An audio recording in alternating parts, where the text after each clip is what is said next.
So hello everyone, I'm Ash Barber, zooming in from Ghanaland in Adelaide, Australia. I'm an academic librarian and a member of the Open Education Conference Board of Directors.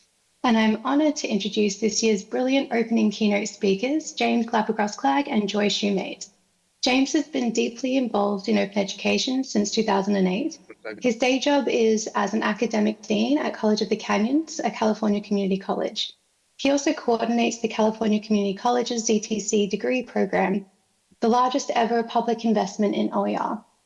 He is an OER fellow for the Mickelson 20mm Foundation, and he co-leads with the Community College Consortium for OER, the Open for Anti-Racism program. Joy is Director of Online Education at College of the Canyons, leading the college's OER program. Joy previously served on the Executive Council of the Community College Consortium for OER. She is also a facilitator for the online network of educators known as @ONE, the leading professional development network for the California community colleges. She co-develops and co-facilitates the Open for Anti-Racism course. As you can probably tell, the board invited James and Joy to deliver the conference's opening keynote because they embody this year's theme, It's About Time. Every day, they empower others to take the next step in equitable open education. They equip both students and faculty to be creators, contributors, and critical thinkers in their learning and teaching. They challenge and catalyze others to challenge conventional boundaries. And they show us how practicing open education can be an act of resistance, driving social justice and building a community-informed vision of the future where education is truly open, inclusive, and transformative for all. So without further ado, I now ask you all to help me welcome to the stage James Glapa-Grossklag and Joy Shoemate.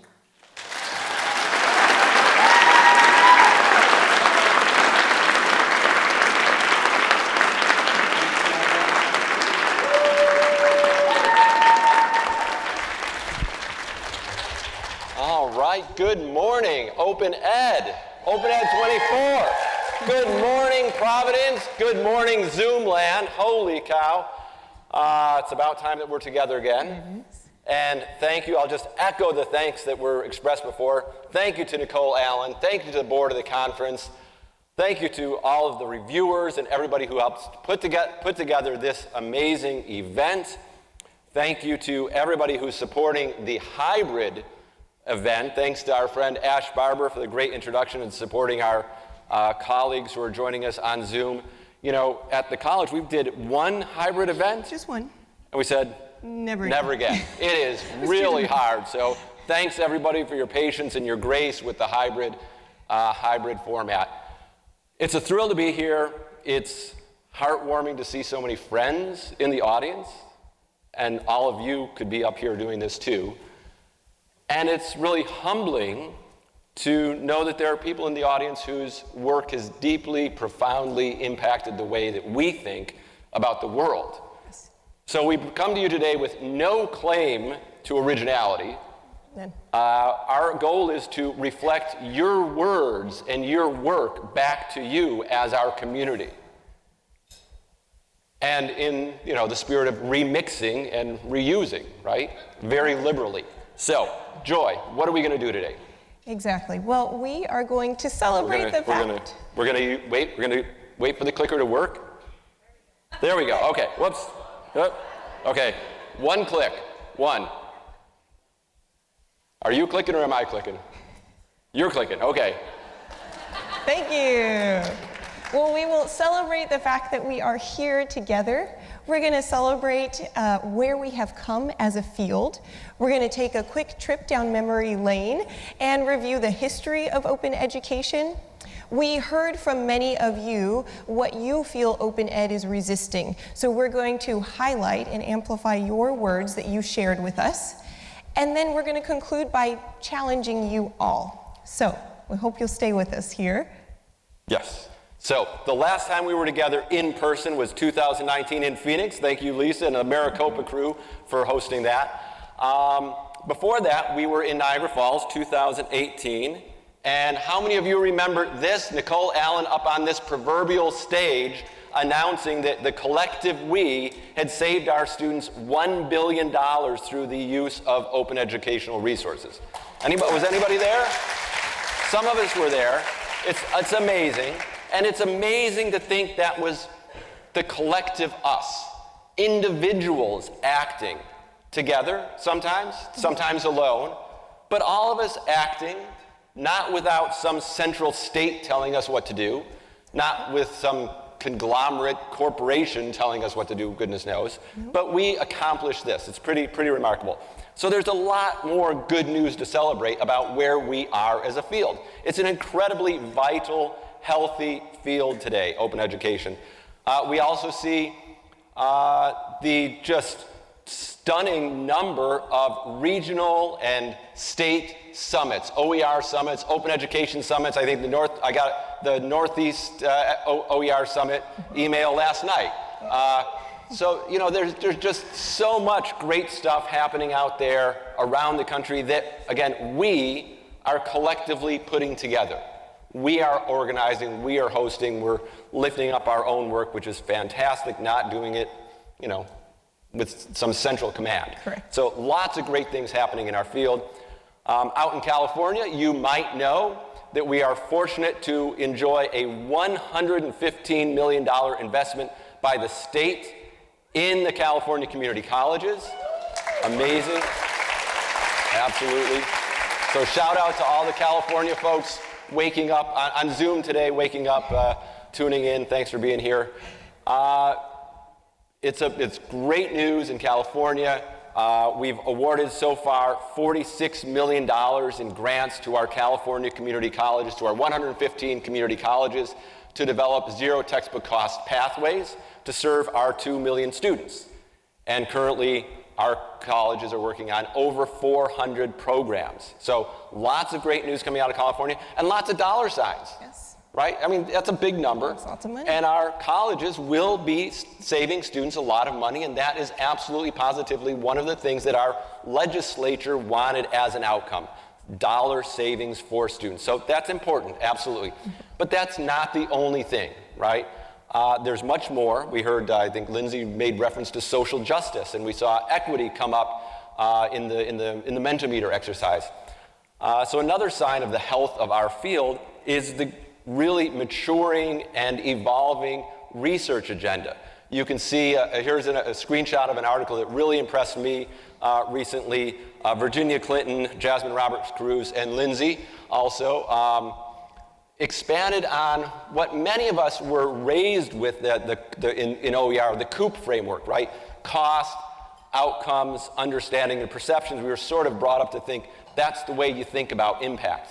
Yes. But these colleagues have expanded that to include social justice and engagement. So I really encourage you to check out this article, particularly for our first-timers here. There are so many first-timers, which is great news. Please check out this article and get a glimpse of what we can be doing to understand our impact. So there's great work out there.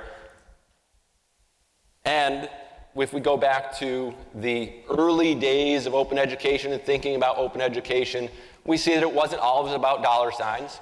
This is a screenshot from one of the early works by Mike Smith and Kathy Casserly with the Hewlett Foundation, The Promise of OER, 2006.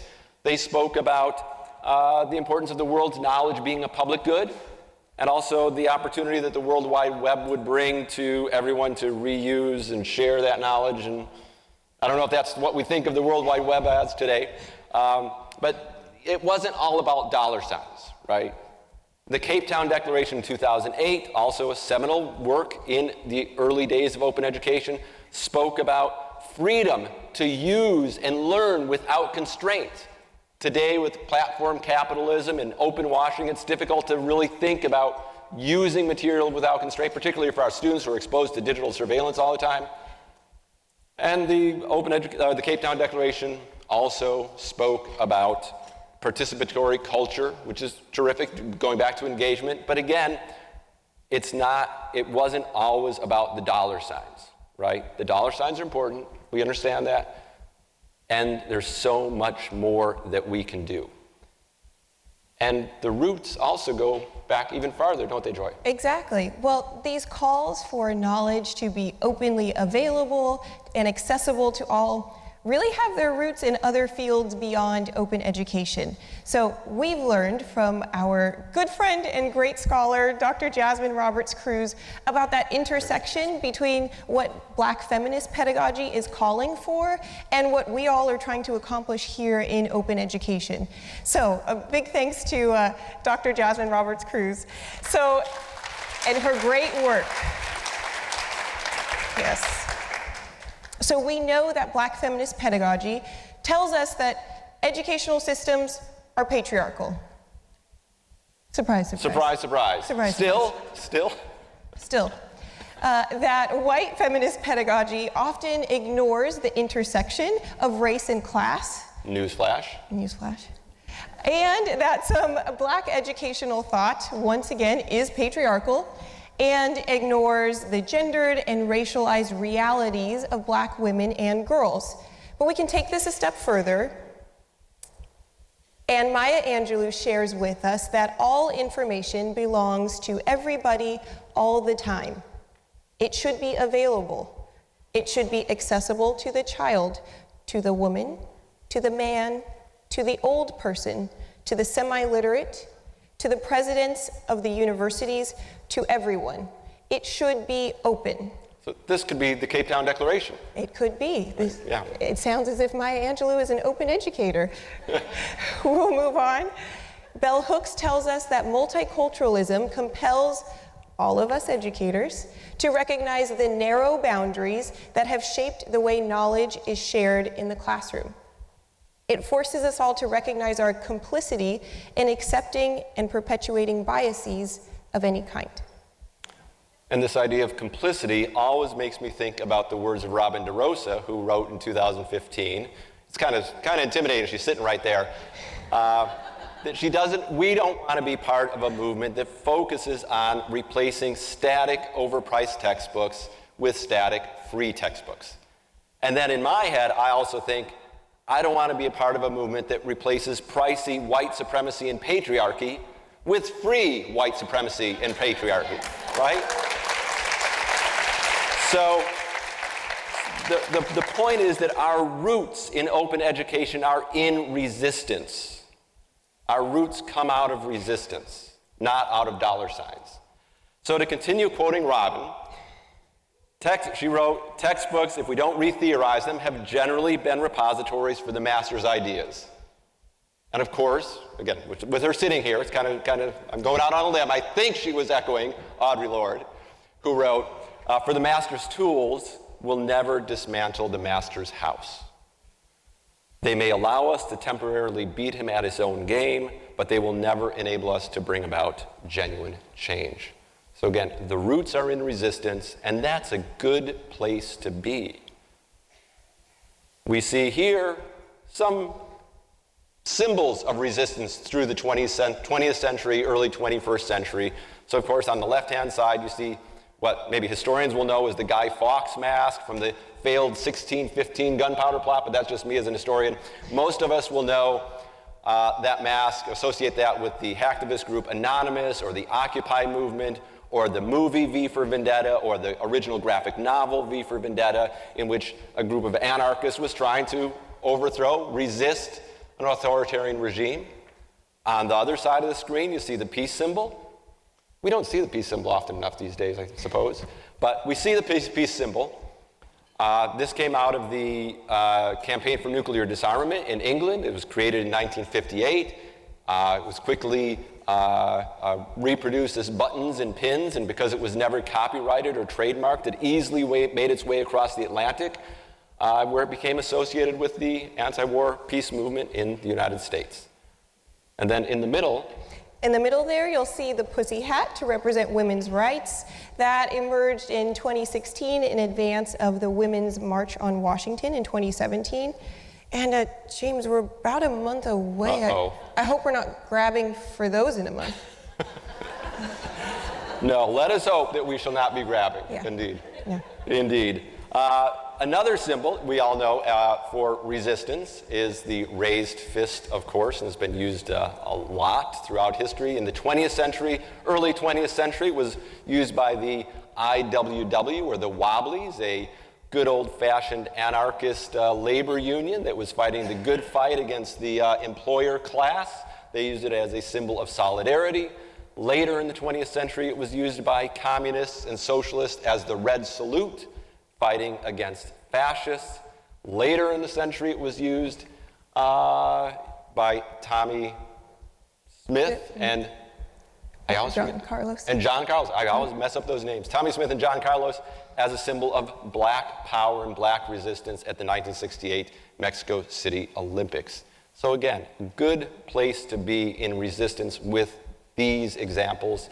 And of course, we present to you a symbol of resistance for open education that we can embrace thanks to our very good friend Jonathan Poritz. I know some of you have Jonathan's sticker of this symbol on your laptops or somewhere, but we thank Jonathan greatly for this symbol lending itself to our talk.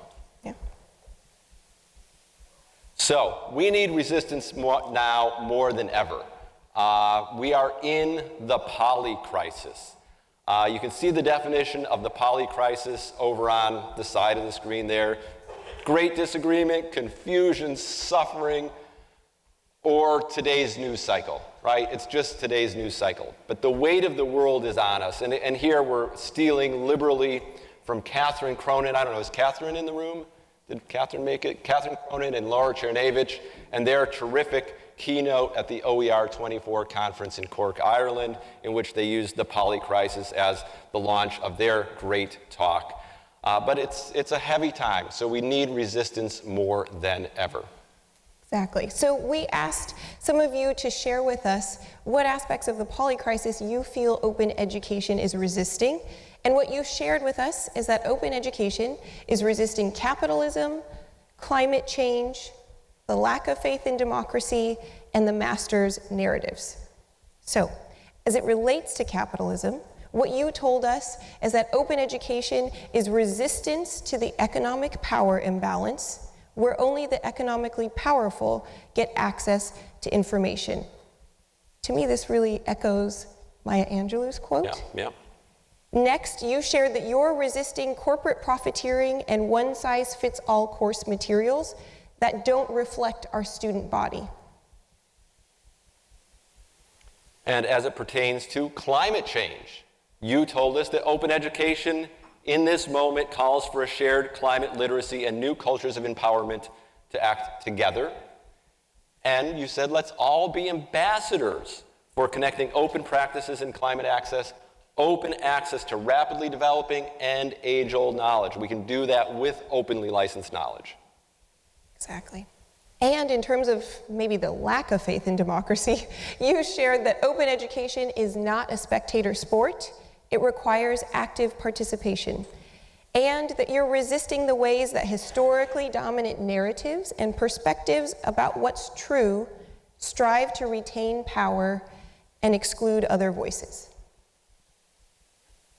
And you told us that regarding the master narrative, you are resisting colonial hegemony, racism, and capitalism that continues to marginalize our students. You empower students to create knowledge, particularly in environments where their culture and identities are marginalized. We are learning with and from our students, and then we can resist the colonization of the educational system. And together, we hope, our resistance is building a future where the next generations will be free to access knowledge, learn, think, and live. So this is, again, your words coming back. Continuing with dismantling the master's tools, we're resisting the idea that we are trapped in systems that fail us. And we're resisting institutional control over teaching, because open ed challenges institutional control over pedagogical choices. Absolutely, absolutely. And a concluding voice from the field. Resistance, you told us, is the lifeblood and heartbeat of the open movement. Resisting the worst of the isms and phobias. You see them there on the screen. We live with them every day. That are so quick to give up our individual and collective joys for the sake of power and progress. Well, what would progress look like for us? What are we trying to achieve? And here again, stealing liberally from others, from Cheryl Hodgkinson Williams' fantastic keynote at OE Global 2019, we want to create an economy in which we share resources equitably. We want a culture in which we include diverse histories, cultures, and languages. And we want a democracy. We want to create or defend a democracy in which we participate inclusively. That's what we're aiming for, I think, in this field and as educators. Now, James, that sounds really great. Yep. And maybe even a little bit idealistic. Yes. So we're going to share now with you some practical examples of how many of you here and a program that we help to lead are actively resisting. So first we're going to share with you the Open for Anti-Racism program. James and I have the honor of leading that along with CCC OER. So I know Heather is somewhere, Heather Blitcher in the audience. Yes, thank you for your leadership. Our program is generously funded by the Hewlett Foundation, so a big thanks for their support. This program was founded to test two propositions. One is that faculty want to make their teaching and learning anti-racist, but they need the space to learn how to do that. And also that open education can be the tools to help make teaching anti-racist. So the program is made up of teams of faculty from the California Community College system. They also have support from administrators at their college. The goal here is that the faculty engaging in this really difficult work have wraparound support, not just in the program, but also on their campuses, because as all of us know in this room, it's really difficult to engage in open ed work if no one supports you. So especially when you add in a layer of anti-racism, we want to build a program that supports faculty with this work, but also make sure they're receiving the institutional support for their good work. So the program first starts with a learning opportunity where these faculty move through a course. They learn about things like anti-racist pedagogy, but also things like OER and open pedagogy, because many are new to open education as a field.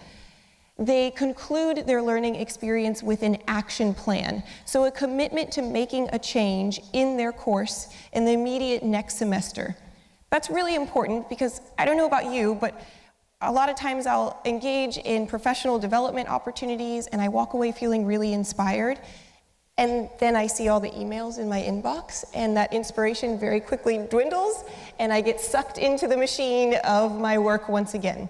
So in this program, we really emphasize this commitment to action by developing an action plan and making changes immediately in your teaching.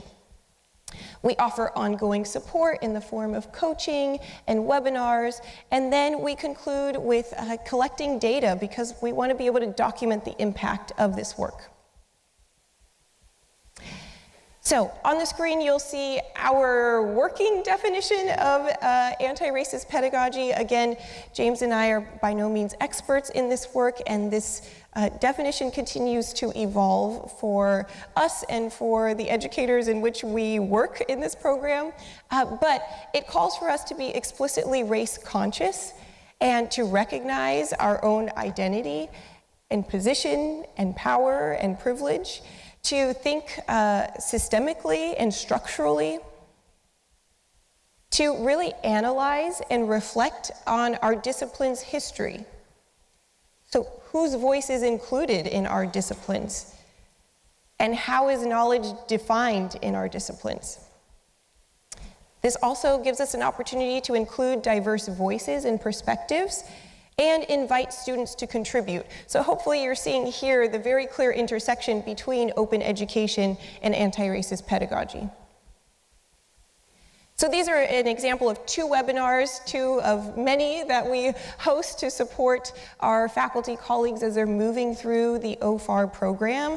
On the left, you'll see was sharing data and research updates on the transfer success and also challenges that Black and African American students face transferring from community colleges to four-year institutions. And then on the right, again, a shout out to Dr. Jasmine Roberts-Cruz, who shared with all of our participants really that intersection between Black feminist pedagogy, again, anti-racist pedagogy, and the clear intersection between what those are calling for and what we're trying to achieve here in open education. So we'll share with you a couple of examples of some of the activities that our faculty participants have implemented in their own coursework. You'll see here a picture of Dr. Deborah Crumpton. She teaches business classes at a community college in California, and particularly for her marketing course, she went through a pretty significant revision of an activity that many marketing students might go through, which is to analyze marketing campaigns. What she did was she revised that activity to specifically have them look at particular marketing campaigns. Just a note, some of the images might be a little disturbing for some, so we will share some of the marketing campaigns that she had her students critically analyze. This was intentional because she scaffolded this experience before students had to develop their own marketing plans. So instead of just going out and analyzing any old marketing campaigns, she wanted her students to be critical of what already exists and how can they build better campaigns and be thoughtful about the messaging that is coming out of these campaigns that these students are building themselves. Our next example is from Professor Oliver Rosales. He teaches in a migrant community in rural California, and he challenged his students to create an archive that told the history of that area of California and told their family's history. That is a significant part of California's history and our economy that is left out completely when we talk about the foundations of our state. So his students got to contribute pictures and stories from their families about how they have shaped the state in which they're in. So again, that open pedagogical practice of working with students to create and build an archive that tells their stories, but tells a larger story and history of the state. So Joy, you mentioned that we document the impact through a pretty rich research agenda. We won't go into all the details, but we want to share some of the highlights of our research over 4 years. We're just starting our 5th year. Really just to make the point that we think this works. You know, this approach of integrating learning about anti-racist pedagogy with the tools that we know, OER and open pedagogy.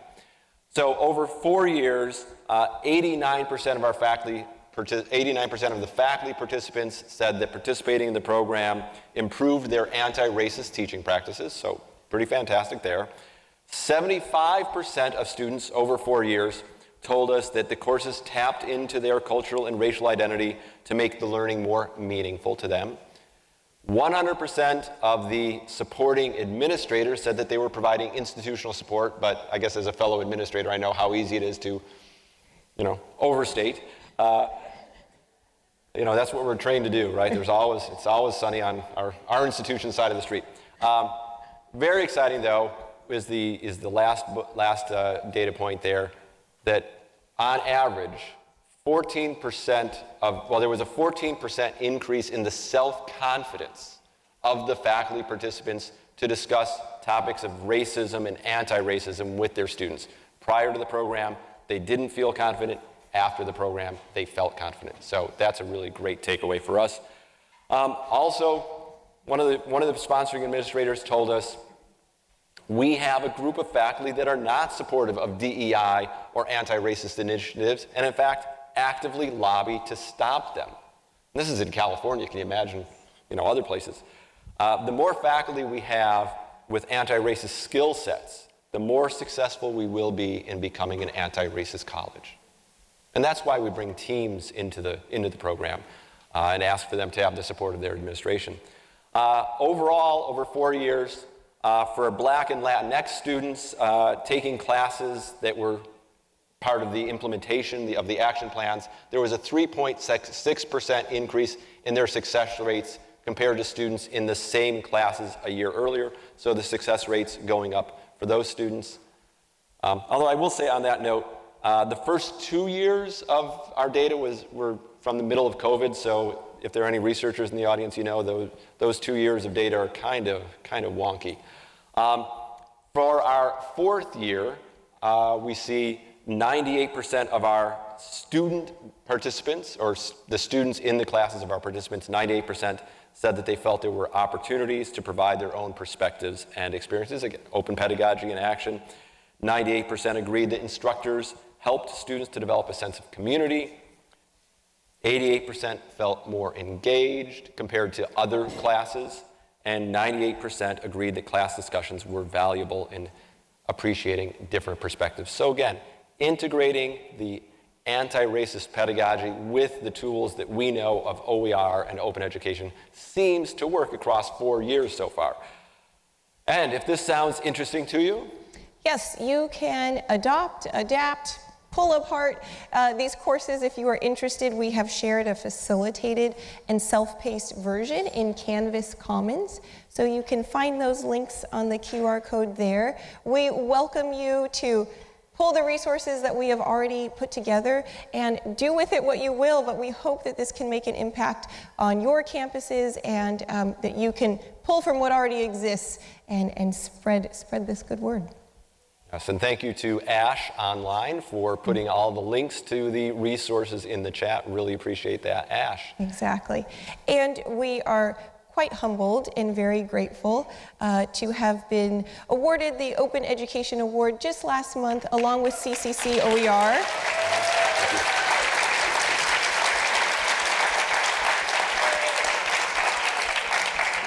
So while we do this work humbly, we are very grateful for the acknowledgement. So big thank you. And we're very humbled also that colleagues around the country are adapting, again, in the spirit of reuse and remix. Colleagues around the country are adapting the OFAR program, or Open for Anti-Racism program. Our friend Cindy DeMica in Wisconsin Technical College system has integrated the Open for Anti-Racism course into her handbook, this very handsome press book here. She's integrated the OFAR course into the handbook about learning about OER for people who are in the system, just learning about OER. They're learning that OER goes hand in hand with anti-racism. So kudos to Cindy and the team in Wisconsin. Yes, let's hear it. Let's hear it from Cindy. Our friend Amanda Postel here from The Ohio State University has adopted and adapted the Open for Anti-Racism program into the Affordable Learning Exchange, which they built. So again, ensuring that learning about pushing beyond equity, but learning that anti-racism is just built into the process for faculty learning and taking part in the process of developing OER and open pedagogy. So a big thanks to Amanda. And fun fact, we actually met as a result of this conference online. So these are your people, this is your community. Please work together, because this is how we get to advance our work together. So a big thanks to you, Amanda. And then at Lehman College in the CUNY system, Stacy Katz back there, Stacy Katz and her colleague Sherry Deckman, they adapted the OFAR course for their professional development training that they're running out of the library there, and they published an article about it, which you see right here. So thank you to Stacy and the Lehman College crew for doing the good work.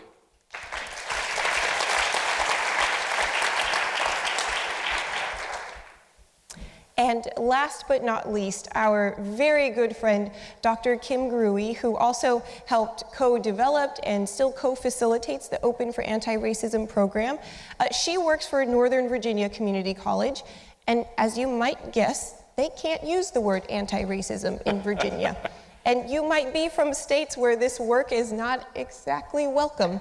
So Kim has adopted and taken and pulled from the Open for Anti-Racism program and course to develop her own Open for Inclusive Excellence program for her faculty. So again, she's using the words that are acceptable, but most importantly, she is training her faculty that from the very beginning, when they are brand new to the open community and open education, they are seeing this work as inclusive, equitable, and anti-racist work. So a big shout out to Kim Gruey for her leadership.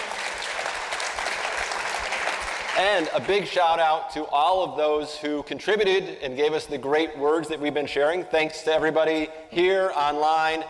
You see the names up here. We had plenty of anonymous who didn't want to be credited, but plenty of you are here. So thank you to everyone for giving us some smart things to say.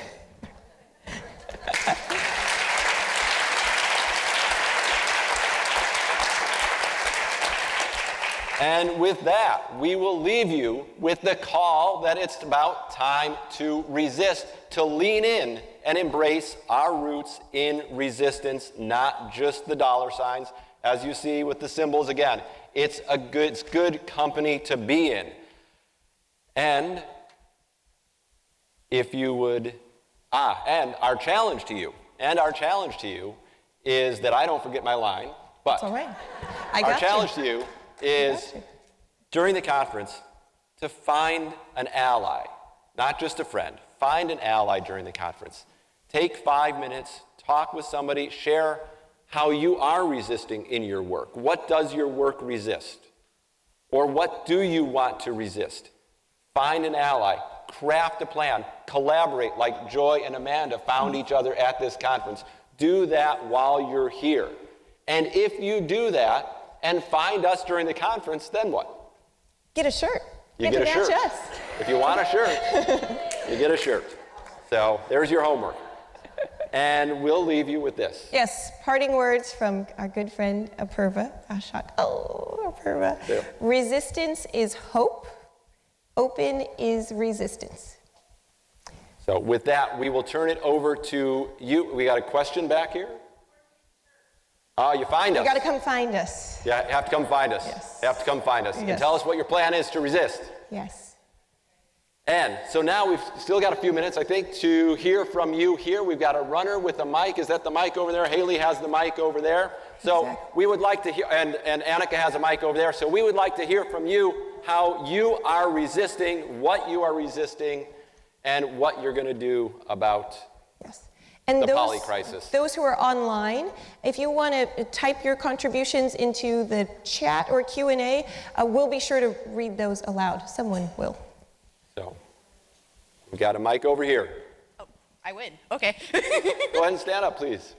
Hi, I'm Becky, and I know I'm working to resist ableism in education. I want to make more inclusive materials that not only cater to just different learning types, but to people with neurodivergency like me. I got ADHD and autism, and I know in education, I never felt like I fit in before.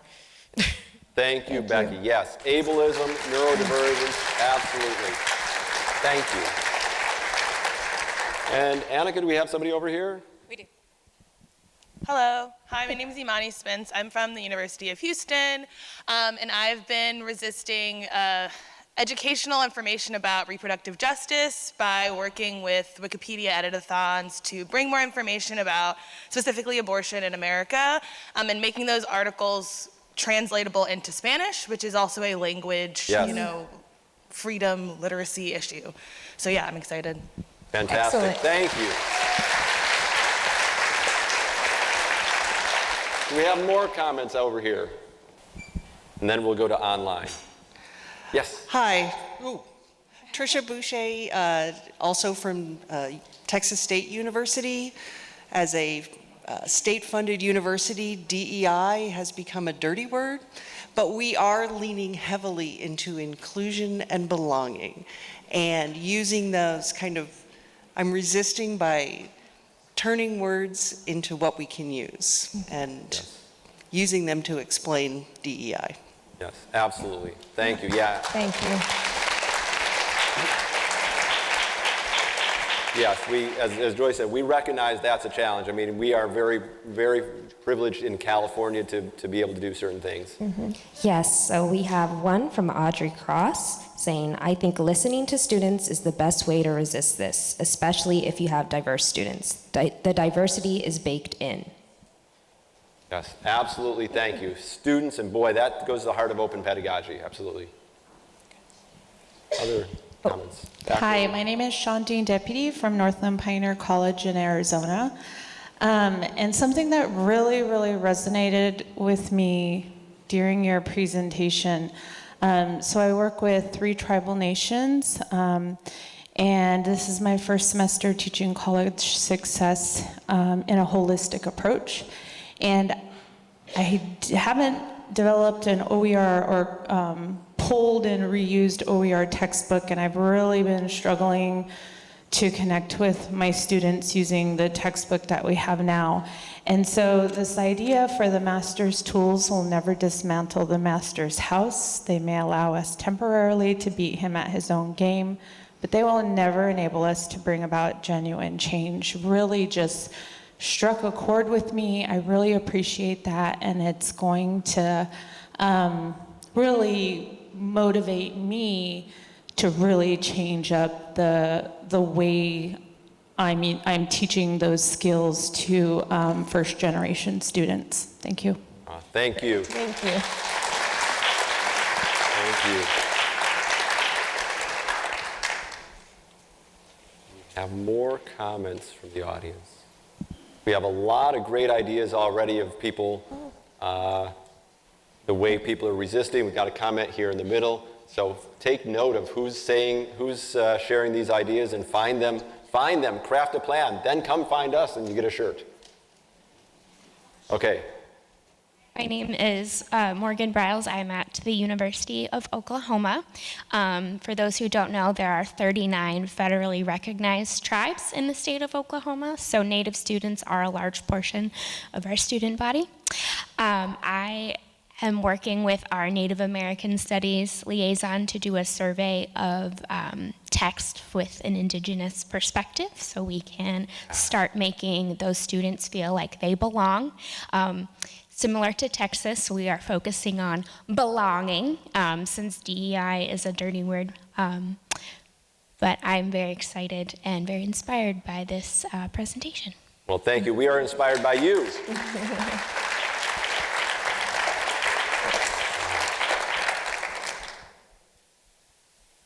Any more comments? One more comment over here, or a couple more comments on this side.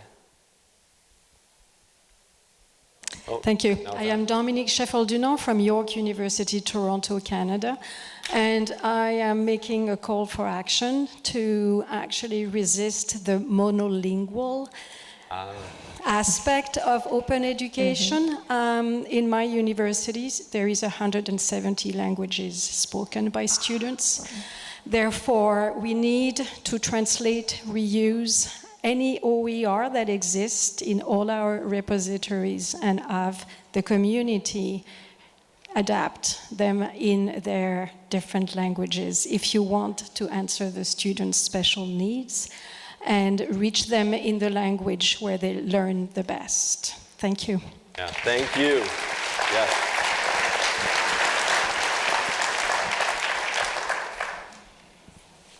Hi, my name is Bob Casper from Winter Park, Florida, Rollins College, which is a private liberal arts college. One of the things, I didn't think of this at first because we just do it. We have a small group of instructional designers that meet virtually throughout Central Florida that include the state schools. And we have restrictions in Florida like other states for the state schools that try to quiet them. But at Rollins, we don't have those rules. We're private. We're supported. Our library is very, very active in giving grants to faculty to do all sorts of OER research and uses in their classes. But when we meet with the state schools, we often hear of their struggles to use OER in the ways that we're talking about this morning. So I think we're going to keep on doing that, obviously. But now there's kind of an inspiration behind it. So if you're here, and I'm seeing you virtually from Florida, obviously, I don't know how many people are here from Florida. We're kind of having some struggles right now. There's one. So let's get together and let's talk about how we can make this a more of a thing than just what's coming. Yeah? Yeah, here. Awesome. Here. Right, lead the way. you. Yes. Yes. We want to take some time to answer some online questions to include our virtual attendees. So one is from Michelle. I've been resisting monolingualism in the US, the idea that English is always enough and the only language that counts. I'll be presenting on our work in translating OER lessons on the Sustainable Development Goals tomorrow at 5:30 p.m. Yes. From Bridget, we have I resist standardized one-size-fit-all metrics and work to give all students enriching experiences, not just the quote-unquote gifted students. I also resist the division of curriculum into silos and look to blend and add context. I resist big textbook companies and have policy changed here to require OER review of options first. Hear, hear. Marilyn Billings from Massachusetts, representing the Rotel project, which is remixing open textbooks with an equity lens, funded for the past 3 years. Encourage you to check online, but we've been working with faculty, educating them about equity and inclusiveness for all that time, and have at least like 17 new textbooks out there, some which are general education, so the person who was talking about that might grab that one. And it's been wicked exciting, just to say. From my RAIN roots, it's just been wicked, so much fun, love it. And I see members of my publishing support team here. We're talking tomorrow, so feel free to join us there, 11 o'clock. Today we have a faculty member talking at 3. Great. Thank you, Marilyn.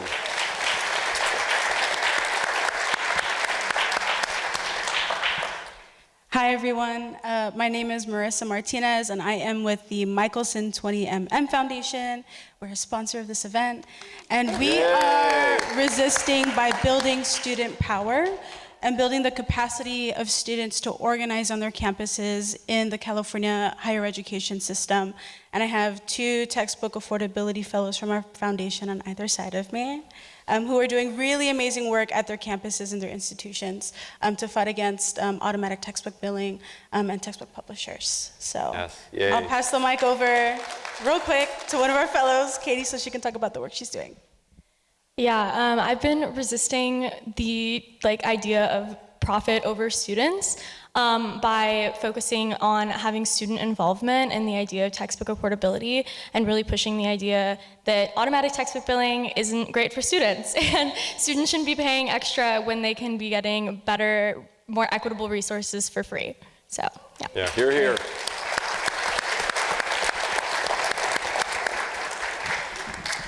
Hey all, I'm Lance Eaton from College Unbound here in Providence, and one way we've been resisting is really leaning into open pedagogy as a means for students to be deeply involved, both in not just getting their education, but having an impact on the institution and developing policy. So we started about 1.5 years ago of courses where the outcome isn't just the students are learning and getting their grades, but the tangible outcome, a tangible outcome is them changing institutional policy so that the college actually more reflects our students who, as a majority minority serving institution, is absolutely important and essential for our adult students.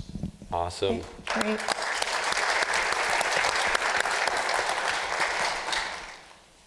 Hi everyone, Kurt Newton from MIT. I just wanted to lift up in this room and in this community how rich the collaboration energy is, people working across organizations and institutions, and the simple act of when you feel you don't have time to slow down enough to reach out to somebody that you don't know, to take the time to do that is an act of resistance in itself, and I think it's so important to all of the work that we're doing here. So thank you for that. Thank you, Kurt.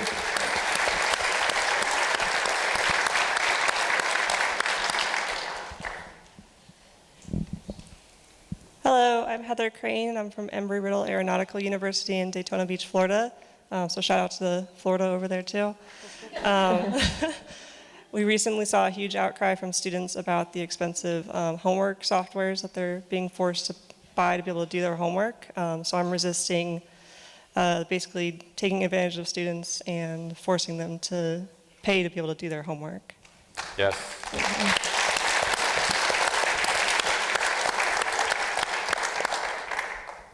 Over here, okay. Hi, I'm Dan Rockwell from Western Oregon University. I use he, they pronouns. And my question is, I've become aware that our campus-owned bookstore is going to be replaced by a Barnes & Noble-owned bookstore. What can I do to resist, and what are the challenges that are in front of us? Well, I'm sure you'll have a lot of folks come up and offer you plenty of advice. I think I'll just say number one advice is make sure you're on the committee that reviews the bookstore contract. But yeah, everybody, bookstore wisdom over here, yes.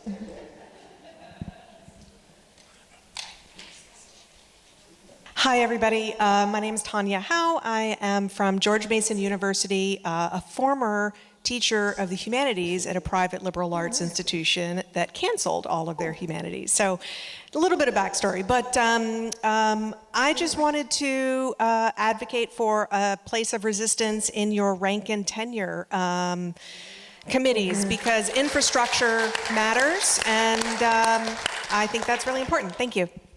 Yes. Yeah, doing OER or open work is scholarship. Yes.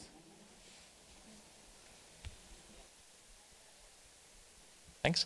I'm Rajiv Jangiani from Brock University in Canada. Lots of academic activism in my work, but the point of resistance I want to point to right now is what several people in the room are doing. Virginia Clinton Lascelles, where are you? Beck Pitt, where are you? You can wave your hands around. And I'm part of this group, but what we try to do is provide a space where graduate students can receive training, mentorship, support to focus their work in this space, receive the kinds of supports they wouldn't receive with the way that the academic currents tend to go. But whether it's right from embracing open science practices to understanding the importance of open access at this early stage of their journey into the professoriate, this is a critical part of our community, and one that I think has many, many places where you can go now as a graduate student. So again, Virginia, if you're around, wave your hand.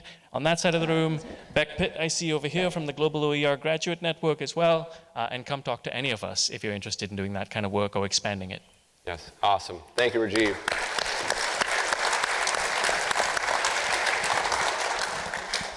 Hi, I'm Catherine Kire. I'm from South Africa. I'm the chapter lead of Creative Commons there.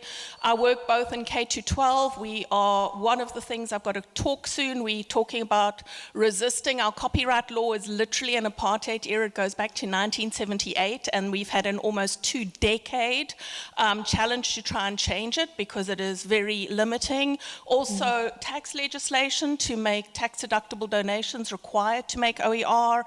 I've also been involved with the Commonwealth of Learning at the Namibia University in terms of putting OER policy. Despite the Cape Town Declaration, where our universities are very aware, in your K-12 there's not much happening, or thanks to UNESCO, there's a lot of challenges. There are only 4 of us with the CC licensing, and there's been a lot of capacity building and education within the K-12 environment that I've been fortunate to get funding from Siemens Stiftung to do. So there's a lot of advocacy all over the place. Wonderful.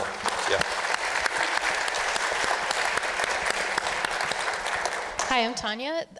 When I started the open education work in my state way back in 2011, I dreamed of resisting a future where my kids and yours, they were like this big at the time, would have to pay high cost for textbooks and continue learning the way I was taught.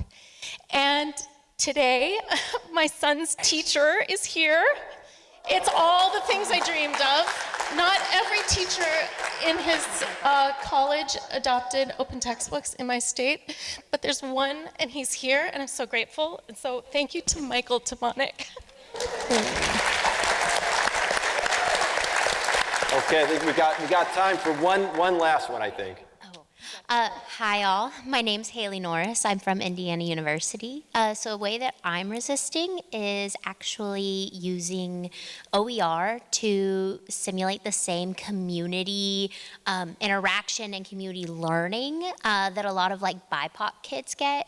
So I know like a lot of the stuff I learned growing up, I got from like my aunties and like other people in my life. So I'm trying to figure out and look into research of ways that OER can do that as a replication, sort of an extension on Community as Rebellion. If you haven't read the book, you should read the book. It's really awesome. But yeah, so using community as a way to resist as well, and using the way that we can revise and edit OER as a way to build that community, especially if you're in states that don't necessarily like the word DEI. Indiana is not one of those states. They do not like it at all. So that way you can like sort of replicate the community that may no longer exist in those classrooms. Wow. Thank you. Wow, wow, wow. So, wow. Resistance is alive and well, I think, in OpenEd24. If you would like a t-shirt, find a friend, find an ally, craft a plan, then come and tell us what you're going to do. And we've got t-shirts for you. And with that, we'll just say thank you again for having us. Thank you.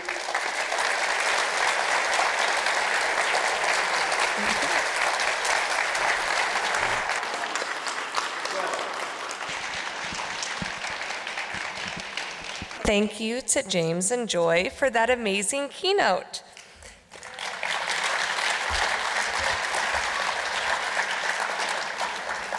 I hope everyone takes something from this keynote and applies it to their open education work. We will now be transitioning into the next part of our program, which is concurrent sessions that begin at 11 a.m. Eastern Time, and they will be on the 3rd floor of this hotel.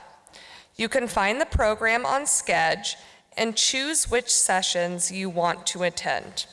For those joining virtually, you can adjust the schedule to your time zone on the right-hand side of the page. We also want to remind you that the Code of Conduct is in effect in all conference spaces. Please refer to the website to review the Code of Conduct. For those attending sessions, please make yourself comfortable, and if you need to stand during sessions for your comfort, that is absolutely okay. And once again, we ask you all to be patient and understanding with any technical difficulties. Thank you, everyone, and we hope you enjoy day 1 of the conference.